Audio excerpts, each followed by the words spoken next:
My wife filed for divorce after 20 years of marriage, saying, "I found someone better than you." I just smiled and said, "I agree, but before we end this marriage, watch this one video." When it played in court, her face turned completely white, and everyone went silent. The courtroom was completely silent. Not the normal kind of silence where people are just waiting for something to happen, but the kind of silence where everyone already knew they were about to witness something they would never forget. My wife, Sarah, sat across from me at the other side of the courtroom. The same woman who had held my hand 20 years ago when we promised to grow old together was now sitting beside a lawyer, asking a judge to end our marriage. She looked confident, almost too confident.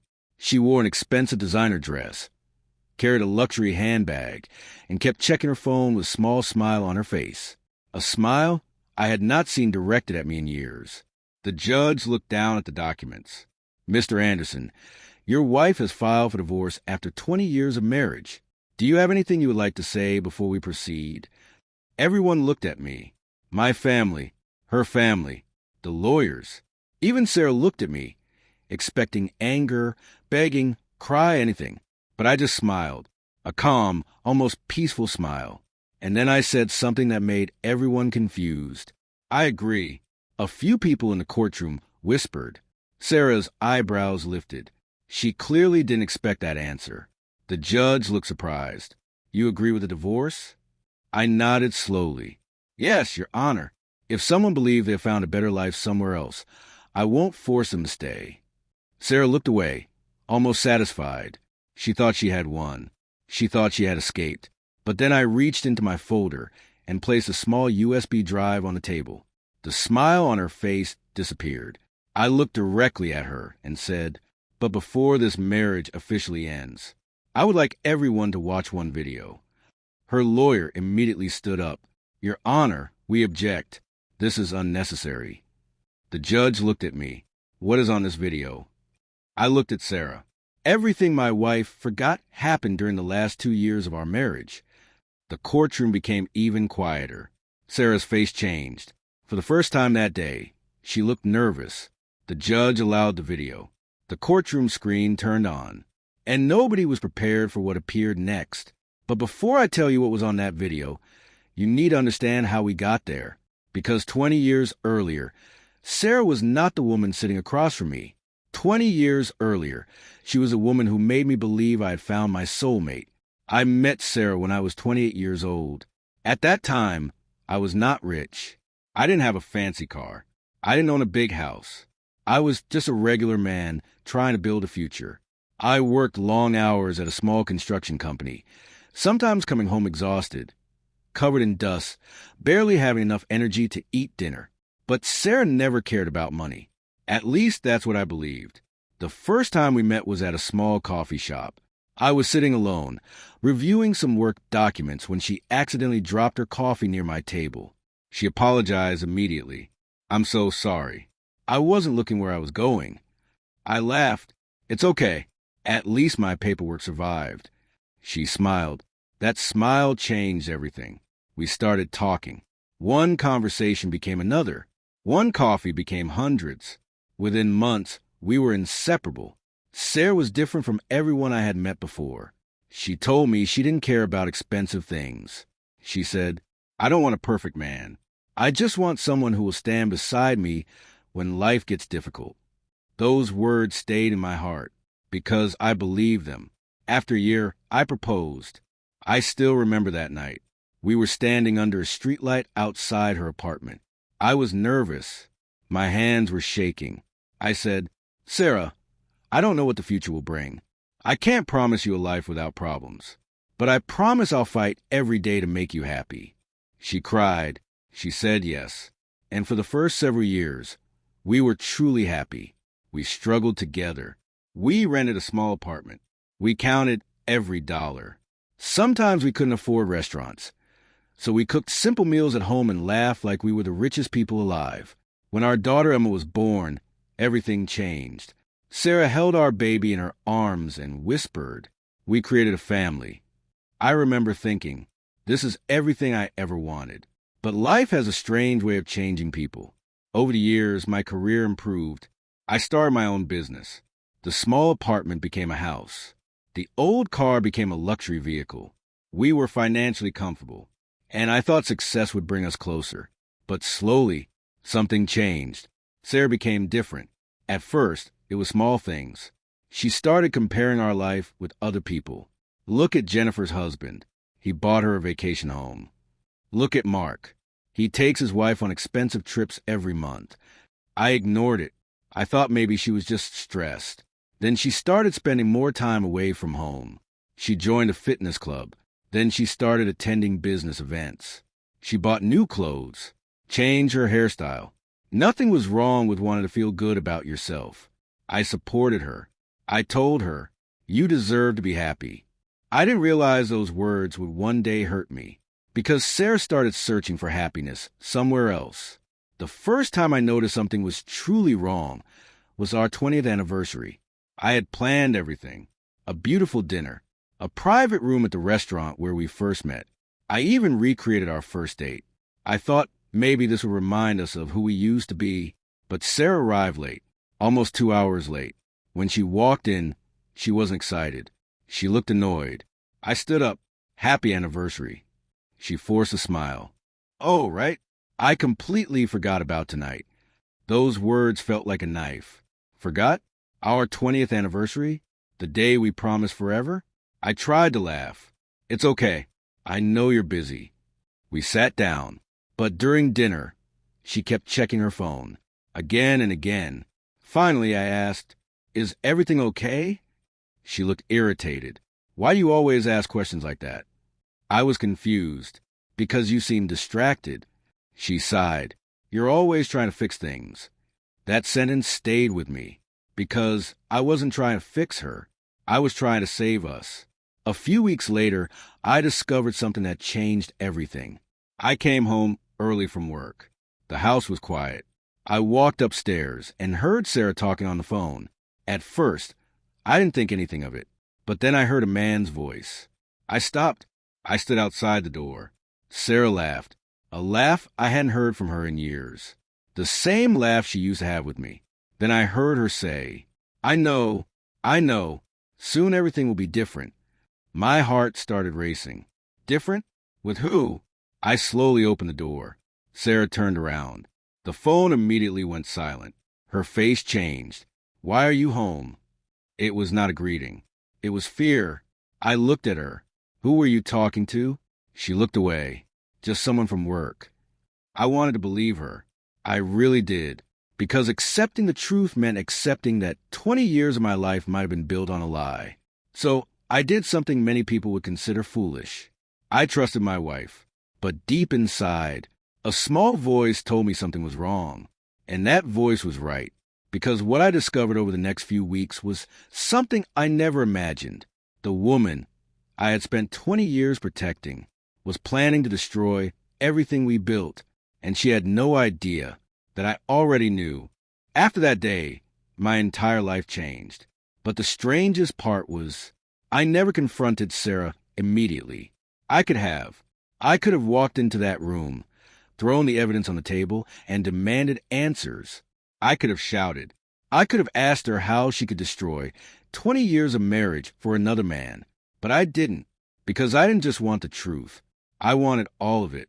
I wanted to know exactly how long this had been happening. I wanted to know whether my wife had made one mistake, or whether she had been building a completely different life behind my back. And most importantly, I wanted the truth to come out in a way that nobody could deny. For the next few weeks, I watched quietly. I watched the woman I had loved for 20 years slowly become a stranger. Sarah would sit across from me at the dinner table, but she was never really there. Her eyes were always on her phone. Her mind was somewhere else. She stopped asking about my day. She stopped caring about the little things that used to matter. One night, while we were eating dinner, I finally asked her, "Sarah, you happy?" She looked up from her phone. For a moment, she didn't answer. Then she quietly said, "I don't know." Just 3 words. But those 3 words hurt more than any argument ever could, because I realized something. The woman I had spent 20 years trying to make happy didn't even know if she was happy with me anymore. A few days later, I discovered something that changed everything. I was working late at home when I noticed Sarah's email account was still connected to our family computer. I wasn't trying to invade her privacy. I wasn't searching for anything. But then I saw a message notification appear. The sender's name froze me. Daniel Parker. I knew that name. Daniel was a new business partner she had mentioned many times. The man she always described as successful. The man whose opinions suddenly mattered more than mine. At first, I thought maybe it was just professional. Maybe I was overthinking. Maybe my fear was creating problems that weren't there. But when I opened that email, my entire world stopped. The message said, "Soon everything will be over. Once the divorce is finalized, we can finally start our new life together." My hands went cold. 20 years. 20 years of marriage. 20 years of memories. And my wife was planning a future with someone else. But then I saw another sentence. A sentence that hurt more than everything before it. "Your husband will never understand. He is too trusting." I stared at those words for a long time, not because they broke me, but because they revealed the truth. Sarah wasn't confused. She wasn't lost. She had already made her choice. That night, I sat alone in the living room. The house was completely silent. I looked around at everything we had built together. The photos on the walls, the family memories, the moments when we had nothing but still felt rich. I looked at our wedding picture. Sarah was smiling. I was smiling. We looked like two people who would never break apart. And I wondered, was the happiness real, or was I the only one who believed in it? I spent the entire night thinking. And by morning, I made a decision. I wasn't going to destroy Sarah. I wasn't going to take revenge. I wasn't going to become someone I wasn't. I was simply going to let the truth speak for itself. A few days later, Sarah finally sat down with me. I knew this conversation was coming. She placed some papers on the table. Divorce papers. She took a deep breath. "I don't want to lie to you anymore." I looked at her. "Lie about what?" She looked down. "I've developed feelings for someone else." Even though I already knew, hearing it from her mouth still hurt. I asked, "Who is he?" She stayed silent. Then she said, "He makes me feel alive again." I almost laughed, not because it was funny, because I suddenly realized she had convinced herself that I was the reason she was unhappy. She continued, "He can give me the life I deserve." I looked at her. Then I calmly said, "If you believe you found someone better than me, I won't stop you." She looked surprised. Maybe she expected anger. Maybe she expected me to beg. But I didn't, because deep inside, I already knew how the story would end. The day of the divorce hearing arrived. The same courtroom, the same judge, the same people watching. Sarah sat across from me, confident and calm. She thought she had already won. She thought she was walking toward a better future. The judge looked at the documents. Then he asked, "Mr. Anderson, do you have anything else before we proceed?" I smiled. "Yes, Your Honor." I placed a USB drive on the table. "I would like everyone to watch one video." Sarah's expression changed immediately. For the first time that day, she looked afraid. The screen turned on. The first video appeared. It was recorded at a restaurant. The date was 3 months earlier. The camera angle was far away, but the audio was clear. Sarah and Daniel were sitting together. Daniel smiled and said, "Once the divorce is complete, we can finally be together." The entire courtroom became uncomfortable. People started whispering. Sarah looked at her lawyer. "This is private. This can't be used."